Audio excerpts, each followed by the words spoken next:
한번 본물이 터지니까 저기는 끊기지가 않네요. 예, 오늘은 우리 성탄 축하 예배로 모였습니다. 이번 주 수요일이 정식 성탄절이지만 저희는 오늘 교회 이제 모임을 통해서 성탄 축하 예배를 드리고 있습니다. 이 자리는 이제 2000년 전에 태어나신 예수님의 탄생을 축하하는 그런 자리로 우리가 모였습니다. 예수님의 탄생을 축하했던 동방 박사들이 황금과 유황과 몰약으로 예수님의 탄생을 축하했던 것처럼 우리가 그와 같은 것은 드리지 못하지만 오랜 시간 동안 준비했던 찬양 또 율동 정성을 다해서 준비했던 것들을 통해서 예수님의 탄생을 축하하는 그런 시간을 가지려고 합니다.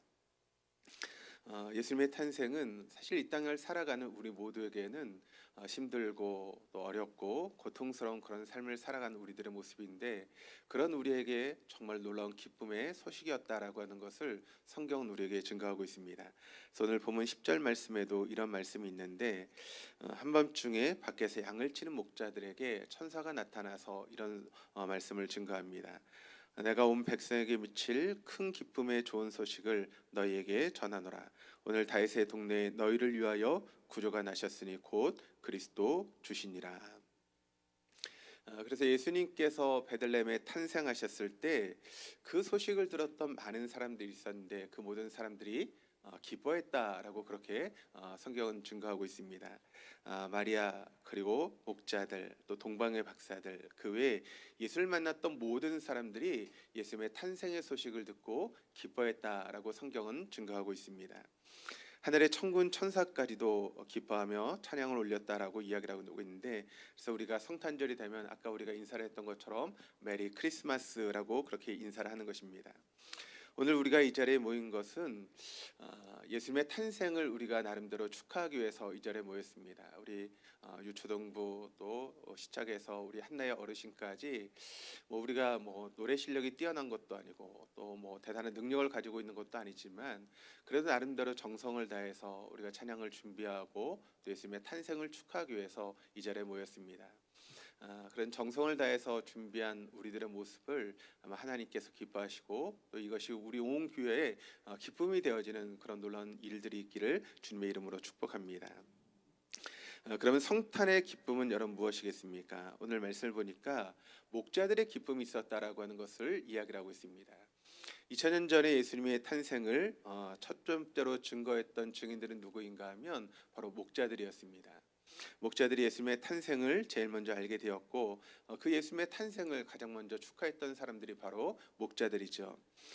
그런데 그 예수님의 탄생이 목자들에게 가장 먼저 알려지게 되었고 목자들이 처음으로 예수님의 탄생을 경배했다라고 하는 것은 그 당시 사람들의 그런 기준 또 그들이 가지고 있는 그런 생각들 또 사회적인 관습을 보면 좀 받아들이기 어려운 그런 부분이 있습니다. 왜 그런가 하면 예수님, 그러니까 하나님의 아들이신 예수님께서 메시아로 이 땅에 오시는데 그것을 가장 먼저 목격한 사람이 목자라고 하는 것은 그들이 좀 이해할 수 없었습니다. 왜냐하면 목자라고 하는 것은 그 당시에 좀 이제 사람 취급을 받지 못했던 그런 부류 중에 하나가 바로 목자이기 때문에 그렇습니다.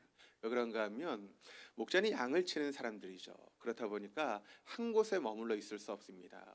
여러 지역을 이렇게 돌아다니면서 꼴을 먹이는 그런 모습이기 때문에 목자들이 한 곳에 머물지 못하고 여러 곳을 다니게 되죠. 그러니까 이 목자들이 여러 곳을 다니면서 사람들에게 또 피해를 주기도 하고 또 어려움을 주는 그런 경우들도 있습니다. 또 한 곳에 머물지 않고 여러 곳을 다니다 보니까 그 있던 자리에서 이렇게 거짓말을 하기도 하고 또 그래서 어떤 이득을 취하기도 하는 그런 일들이 종종 벌어지게 되었죠. 그러다 보니까 이 목자들은 그 당시에 법정에서 증인으로 인정받지 못했던 사람들이 바로 목자들입니다. 그러니까 그 당시 사람들에게 좀 인정을 받지 못했던 그런 사람인데 그 사람들이 가장 먼저 예수님의 탄생의 증인이 되었다라고 하는 것은 사람들이 좀 이해할 수 없는 그런 부분의 모습이었다는 것이죠.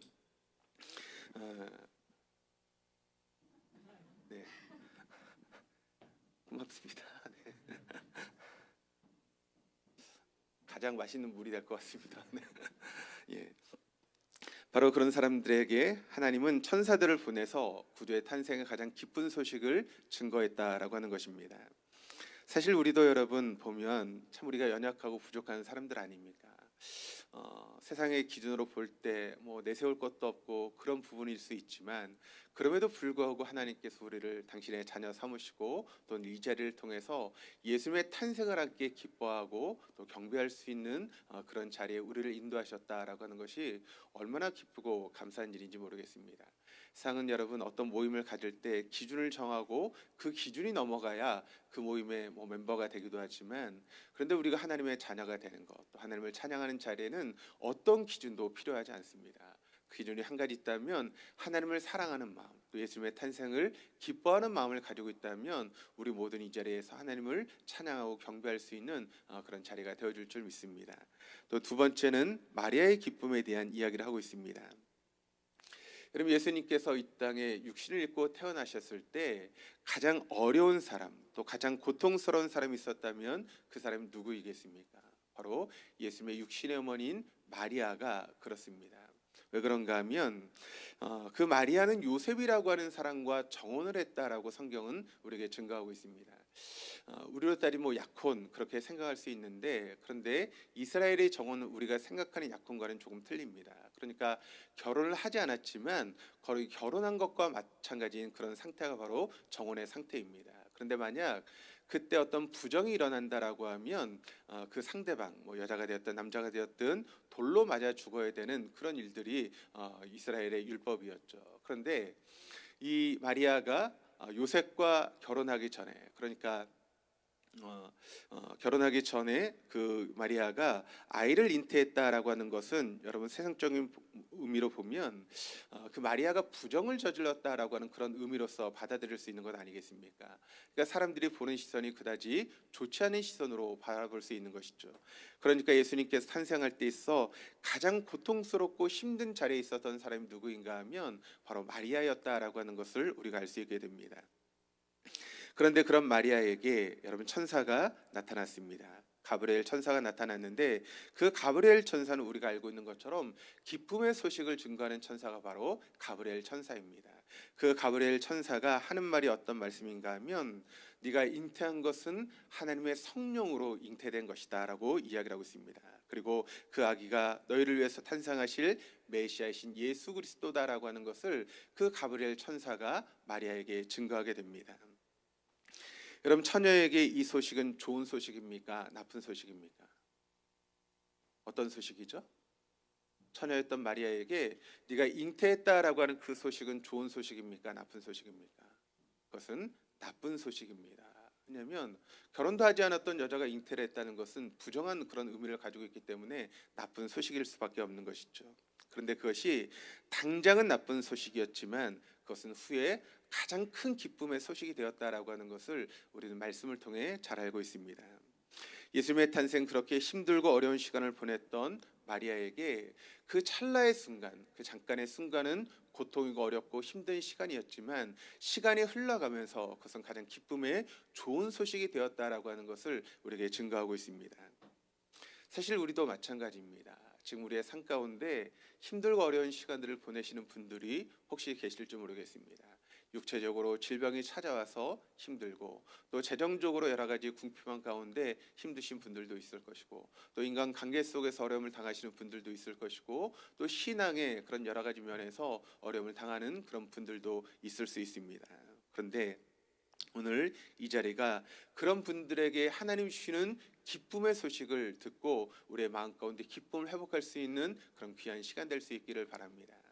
우리를 너무나 사랑하시는 하나님께서 당신의 하나밖에 없는 아들이신 예수님을 이 땅에 보내심으로 우리를 구원하셨다라고 하는 그 놀라운 역사의 소식, 지금 우리가 당장 힘들고 어려울 수 있습니다.